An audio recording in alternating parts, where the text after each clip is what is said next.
금요일에 따끈따끈한 법정 신장기업 김앤장 아니죠 김과장 김준우 변호사 장현미 변호사 나오셨습니다. 안녕하세요. 네, 안녕하세요. 네네. 김준우 변호사가 지난주에 방송금지 가처분 MBC 스트레이트 방송금지 가처분 관련해서 이것 좀 논리적으로 허점이 있다. 진술거부권 침해의 여지가 있기 때문에 수사 중인 사안, 조사 중인 사안에 대해서는 방송하면 안 된다. 그런데 이거 이상하지 않냐? 네. 그러면 모든 권력형 비리는 방송할 수 없다는 얘기냐? 네, 그 말씀 드렸죠. 그런 얘기를 했는데 이번에 열린공감TV나 서울의 소리 그 가처분 결정문 보면 진술거부권 웃기네. 네. 이렇게 딱 찍어가지고 그 부분을 논리를 보강을 했더라고요. 네, 아주 감사한 일인데 당연한 일이죠, 사실. 서부지방법원 그 신청 21부에서 조금 논리적이지 않은 결정문을 썼던 거고요. 이번에 중앙지방법원에서 그 부분은 좀 어느 정도 바로 잡혀서 다행이라고 생각하고 있습니다. 이게 이제 북부지법을 빼놓고 다 돌고 있습니다. 북부하고 동부를 뺐네요. 서부 MBC가 이쪽 서부지법 관할에 있어서 그렇고요. TBS도 이제 문제가 되면 서부지법으로 갑니다. 그다음에 누구야? 열린공감TV는 중앙지법 양재동 쪽인가 서초동 쪽인가 그쪽에 있어서 그다음에 서울의 소리는 남부지법 관할에 있나 봐요. 빙빙 돌았습니다. 자, 어쨌든 가처분 사건 조금 있다가 방송금지 가처분 조금 있다가 한 번 더 살펴보기로 하고요. 이거 먼저 말 나온 김에 하죠. 방송금지 가처분 중에서 먼저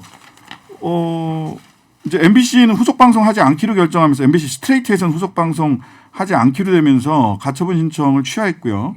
가처분 현재까지 나온 거는 지금 다 정리가 됐어요. 그렇습니다. 사실 MBC를 상대로 한 부분에 대해서는 법원이 큰 틀에서는 지금 거론한 그 도이치모터스와 관련한 수사 상황 등 사생활 영역 3가지 정도 큰 틀에서는 방송하지 말라라고 했는데 열린공감TV와 서울의 소리 등 유튜브 채널을 상대로 냈던 가처분에서는 2가지를 하지 말라고 했는데 하나는 굉장히 가족과 관련해서 언급을 한 그런 사생활 영역은 방송하지 말라. 그리고 이게 육성을 녹음한 부분인데 김건희 씨와 이 해당 기자의 육성을 제외한 다른 사람들의 음성이 들어간 그런 해당 부분은 이게 혹시 통신비밀보호법상 또 위배 문제가 생길 수가 있으니 그 부분을 제외한 사실상 나머지 전부는 방영을 해도 된다라는 취지로 결론을 내렸습니다. 열린공감TV 건 나왔는데 지금 서울의 소리 건은 아직 오늘 나온다. 오늘 나왔어요. 오늘 나와서 저도 서울의 소리 건은 판결문 보지 못했는데 언론에 보도된 바로 따르면 열린공감TV랑 대동소이하다라고 이제 보도가 된 상황이죠. 그래서 사실 이제 그래서 결국은 이 사전 검열이라고 흔히 얘기하는 이 사전 억제 방송금지 가처분을 통해서 효력 있는 경우는 사실 거의 없다시피 하고 앞으로 결국 이제 이게 보도윤리, 취재윤리의 문제냐 아니면 보도의 가치가 있느냐 그러니까 보도 과정에서의 적법성이 어느 정도 문제가 될 거냐 안 될 거냐 그리고 메시지가 이만큼 비중이 있을 거냐 말 거냐는 공론의 장에서 논의할 부분이고 사법적 판단의 제재 대상은 사실 최소화해야 된다는 것이 좀 우리 사회가 한 발 더 나아가려면 이번 계기를 통해서 좀 정리되면 좋겠다는 생각이 많이 들고요. 글쎄요, 그렇게 얘기하면 또 이런 정치적인 사안 말고 다른 좀 개인 공인이라고 하기 좀 애매한 분들의 경우에는 또 여전히 방송금지 가처분이 좀 의미가 있을 수는 있기 때문에 제가 다 한 묶음으로 얘기할 수는 없겠습니다만 어쨌든 이번 계기를 통해서 적어도 한 발 더 내디딜 수 있지 않나 이렇게 생각하고 있습니다. 저는 어젠가요? 그 열린공감TV 그제네요. 수요일날 열린공감TV 심리 중에 그쪽 김건희 씨 쪽 변호사님한테 재판장이 헌법상 사전 검열이 금지되어 있다는 거는 변호사님도 잘 아시죠? 물어봤다고 하더라고요. 거의 사전 검열 수준으로 보셨던데 사실은 우리가 알다시피 사전 검열은 행정청에서 하는 거고 등등등 있지만 실질적으로 이런 방송금지 가처분이 인용의 폭이 넓어지면 자꾸만 방송금지 가처분이 되면 사실상 사전 검열이 될 수 있다라고 하는 점을 법원에서 굉장히 이렇게 좀 중요하게 무겁게 보지 않았나. 맞습니다. 가처분이란 거는 사실 제도가 보장하고 있는 권리구제 수단이니까 할 수 있다 손 치더라도 지금 MBC 노조 측에서 오히려 국민의힘 측을 상대로 뭐 방송법 위반을 문제 삼겠다라고도 이야기하고 있는 것이 네. 사실 우리가 이정현 전 홍보수석 같은 경우에 세월호 보도와 관련해서 KBS 보도국장한테 그랬죠. 예, 이걸 기사를 빼달라라고 고압적인 태도를 취하다가 또 저자세로 읍솔하다가 굉장히 뭐 고절을 좀 톤을 조절을 하면서 굉장히 그 종용을 하고 부탁을 하는데 이게 방송법 4조 위반으로 1심에서는 실형의 집행유예가 선고가 네네. 됐고 항소심에서 1,000만 원형이 확정이 됐습니다. 맞아요. 그렇다면 이 부분이 어떻게 규정돼 있냐면 방송 편성의 자유는 방송국이 갖는 것이고 제3자가 법률에 근거하지 않고 규제나 간섭을 한다면 그것은 처벌을 받는 조항이에요. 그런데 뭐 다른 이슈에 대해서 다뤄라 말아라고 굉장히 제1야당이 이야기하는 것은 또 이렇게 법에 저촉될 소지도 있다는 점 말씀드립니다. 네네. 자, 마지막으로 요 방송금지 가처분 하나 더 있으니까 토론 방송금지 가처분도 있으니까 그 얘기를 해야 되니까요. 네. 자, 근데 두 분 오늘은 이제 방송금지 가처분이라고 하는 그 이런 사건 그런 종류의 사건 전체에 대해서 우리가 좀 이야기를 해봤는데 내용 들어보셨어요? 네. 하나씩만 제일 이거는 귀에 들어왔던 야 이런 얘기를 하셨네 하고 귀에 딱 들어왔던 거 하나씩만 얘기해 주시면. 내가 더 잘 봐. 내가 더 잘 봐. 네. 무당보다 내가 더 잘 네. 봐. 장 변호사님. 저는 체코 여행을 모 검사와 함께 갔었다는 사실관계를 이야기한 것이 상당히 내관이 될 수 있다라는 생각이 드는데 왜냐하면 네네네. 관련 소송을 했을 때 실제로 이게 뇌물성 여행 경비를 댔다라는 의혹이 불거지니까 사실조회를 했었습니다. 네. 이 여행을 진짜로 한 적이 있는지. 그런데 이 여행을 갔다는 흔적이 나오지 않았어요. 출입국 기록이 없었죠. 출입국 기록이 없었는데 이번에 녹취된 김건희 씨 음성에 따르면 체코에 간 게 맞다라는 거고 그 네네네. 지목된 검사와 함께 그렇다면 어떻게 출입국 기록이 삭제될 수 있었는지 왜 통상적인 예에서 김건희 씨가 예외로 작용을 그렇게 많이 하는 것인지 이거 국민의힘 측에서 좀 해명을 해야 되는 사안으로 좀 남은 것 같습니다. 출입국 기록은 왜 사라졌는가? 이거는 법적 쟁점이고 해명이 반드시 필요하다. 그다음에 가장 인상적이었던 김 변호사님 내가 더 잘 봐. 네. 네. 자, 방송금지 토론 방송 금지 가처분 이거 후보 토론 쪽도 시끌시끌합니다.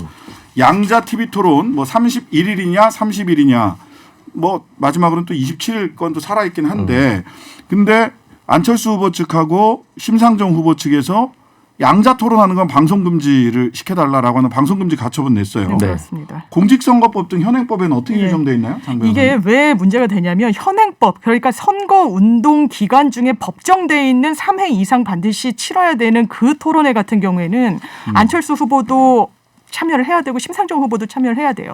왜냐하면 공직선거법상 지난 대선에서 5% 이상의 유효 득표를 한 그런 후보인 경우 네. 심상정 후보는 19대 대선에서 6점 몇 프로를 득표를 예, 6.7%. 했었거든요. 예. 예. 그렇다면 당연한 건데 지금은 이게 법정 토론회가 아니라 방송국 주간에 토론을 하다 보니까 네. 4명의 후보들에게 뭔가 이 토론회를 준비해 주십시오라고 공문은 보내고 사실상 이 두 후보 양당의 이재명, 윤석열 후보만 초청해서 지금 토론을 하겠다고 하니까 당연하게도 나머지 두 후보가 이거 안 된다. 가처분 신청을 낸 거고 이런 유사한 전례가 있었죠. 문국현 후보가 제3지대에 있을 때 그 당시에 정동영 그리고 이명박 그리고 이회창 예, 후보만 토론회를 하겠다고 했더니 이거 하지 말라라는 가처분 신청을 내서 또 인용됐던 그런 전례가 2007년도에 있기도 했었습니다. 2007년 대선에서는 그래서 3명만 토론을 못했어요. 예. 맞습니다. 그렇죠. 네. 그렇다면 지금 안철수 대표의 지지율이 사실상 뭐 15%를 넘는 지표도 좀 나오고 있기도 하고 심상정 후보는 법정 토론회 또 대상자기도 한데 굳이 양자 선택지를 두 후보에게만 국민들에게 이렇게 제시하는 것이 맞는 형식인지는 참 의문이긴 합니다. 자, 결과적으로 이게 이제 언론 쪽에서는 방송사 쪽에서는 소위 편성의 자유, 그렇죠. 방송 편성의 자유다라고 보통 이 가처분 사건에서 보니까 얘기가 나오고 그다음에 그 참여를 이렇게 초청받지 못한 그 소위 뭐 군소 후보라고 지금 안철수 후보한테 군소 후보라고 얘기를 할 수 하면 있는지 좀 실례죠. 예, 네. 심상정 후보도 사실은 의석수만 놓고 보면 단순히 그냥 군소 후보라고 얘기를 할 수는 없어요. 지지율과 관계없이. 어쨌든 초청받지 못한 후보들은 이게 이제 정치적으로 배제할 수는 없는 거 아니냐. 즉 월드컵을 브라질하고 독일만 하냐.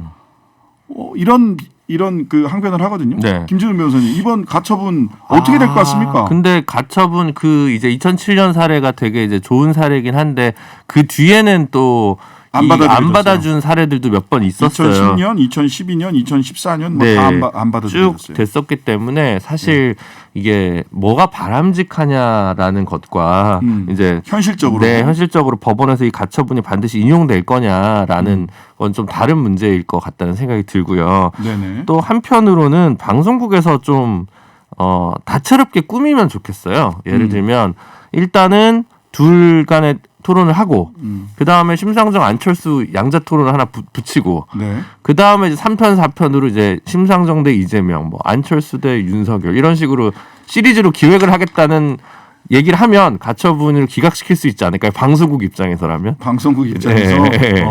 근데 그거는 안 받아들이지.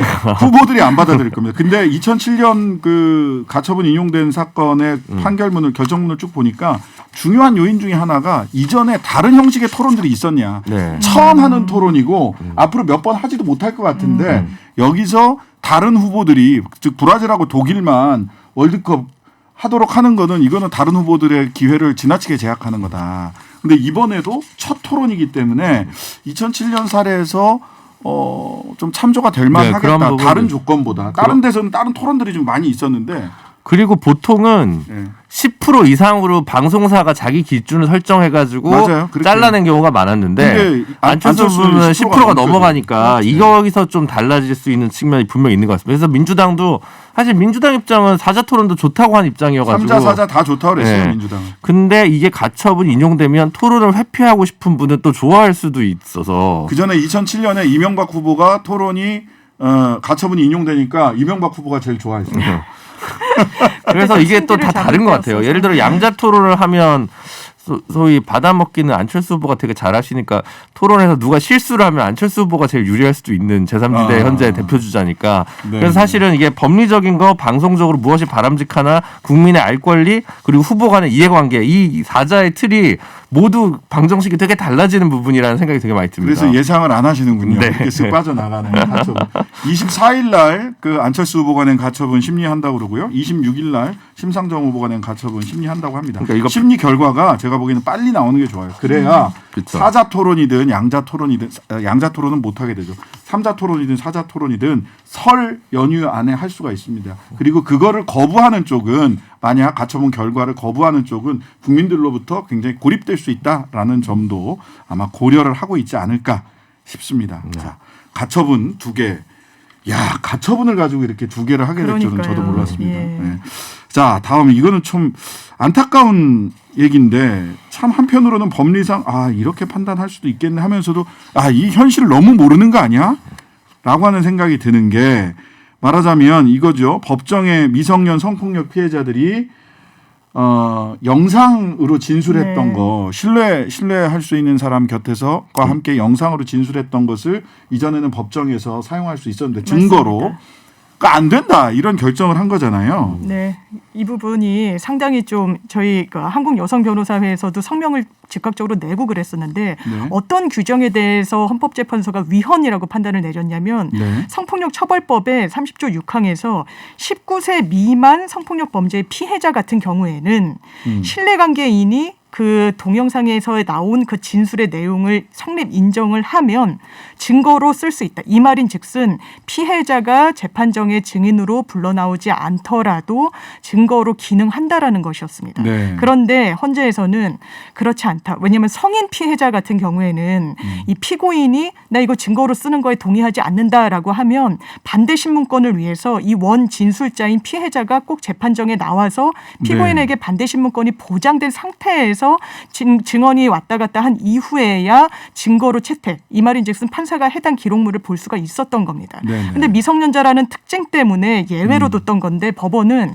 헌법재판소는 아니다. 심리를 성범죄 같은 경우에는 비공개로 할 수도 있고 피고인과 마주치는 부분도 사실 이런 입법에 작용을 했던 건데 충분히 뭐 가림막이나 차폐막 등등으로 마주치지 않도록 지원 시설을 할 수도 있다. 이런 기타 등등의 뭐 신뢰관계인 동석 등 지원책이 있기 때문에 굳이 미성년자라고 해서 그 예외를 두지 않아야 된다는 취지로 위헌 결정을 내렸는데 당장 초등학생들 이런 성범죄 굉장히 나이가 어린 피해자들이 법정에 나와서 증언을 해야 되는 그런 좀 부담감을 갖게 된 그런 문제가 있습니다. 그러니까 다시 정리해서 말씀드리면 성폭행을 당한 미성년자들 만 19세 미만의 미성년자들이 과거에는 신뢰할 수 있는 분과 동영상을 찍어서 그게 이제 법정에서 증거로 사용될 수가 있었어요. 근데 아니다. 그거 안 된다.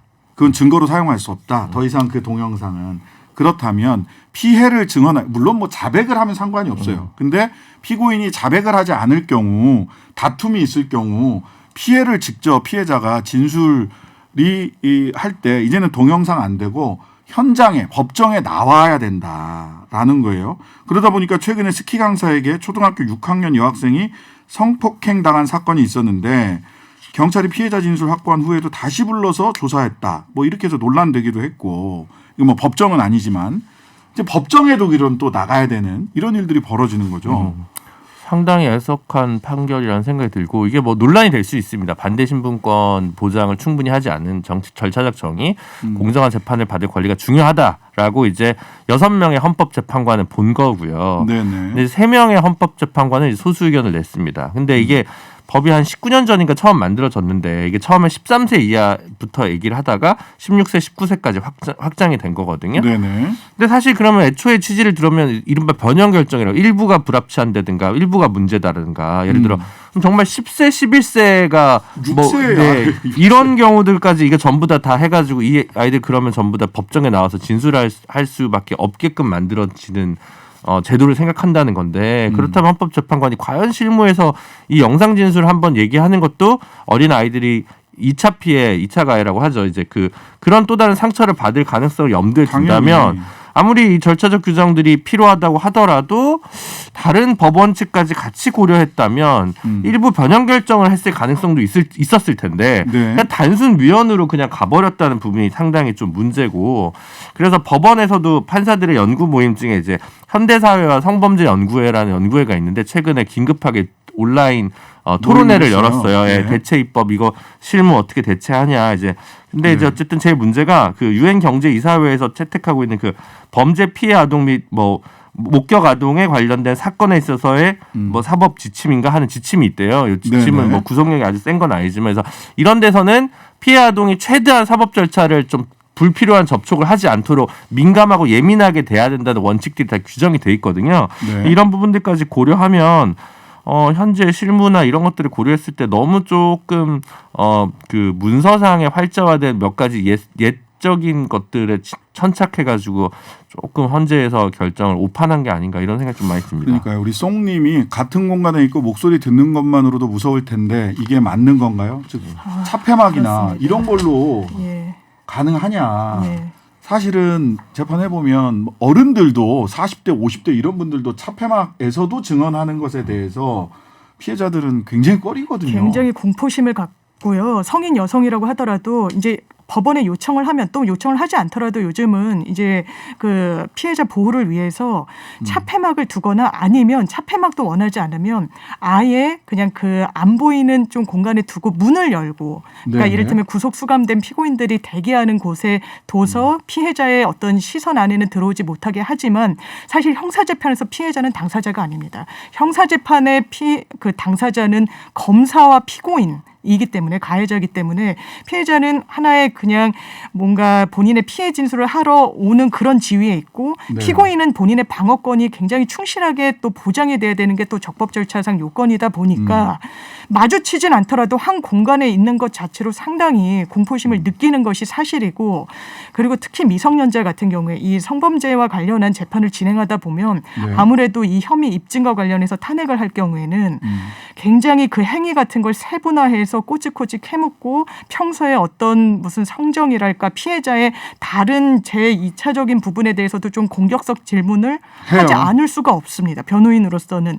그렇다면 이것을 미성년자가 감내하는 것이 과연 맞는 것인지 네. 그리고 진술이 비교적 일관되지 않는 경우도 있죠. 이 미성년자의 특수성상. 네. 그러면 그 논리적 간극을 갖고 굉장히 공격을 할 수밖에 없는 게 또 피고인 입장인데 이게 과연 맞는 방향인지는 상당히 부분이 좀 의문이 많이 제기됩니다. 어쨌든 헌법 위헌 결정이 났기 때문에 이걸 좀 더 보강할 수 있는 법 바꿔야죠. 대체 입법이 필요해요. 분명히 필요할 것 같습니다. 어떻게 대체 입법해야 됩니까? 지금 벌써 뭐 발의된 안도 있던데 그 신문하기 전에 사전에 좀 협의를 해서 네. 신문 방식이나 이런 것들을 갖다가 사전에 아마 얘기를 해가지고 그 상황에서 준비된 질문들이나 알 수 있게 하는 게 제일 중요할 것 같고요. 지금 네. 뭐 어쨌든 뭐 법학자들이나 변호사, 판사님들이 이거 관련해서 계속 연구와 토론을 하고 있으니까 네. 조금 더 성숙된 안이 이후에 또 제출되지 않을까 싶습니다. 네, 올빼미님 아이들이 두렵고 무서워서 어떻게 증언을 제대로 할 수 있을까요? 법정을 가는 것 자체만으로도 무서울 텐데 현실의 걱정은 이러한 것들입니다. 빠르게 대체 입법이 이루어질 수 있도록 국회 일 좀 합시다. 김 과장 오늘은 여기까지입니다. 김준우 변호사, 장현미 변호사였습니다. 감사합니다. 고맙습니다.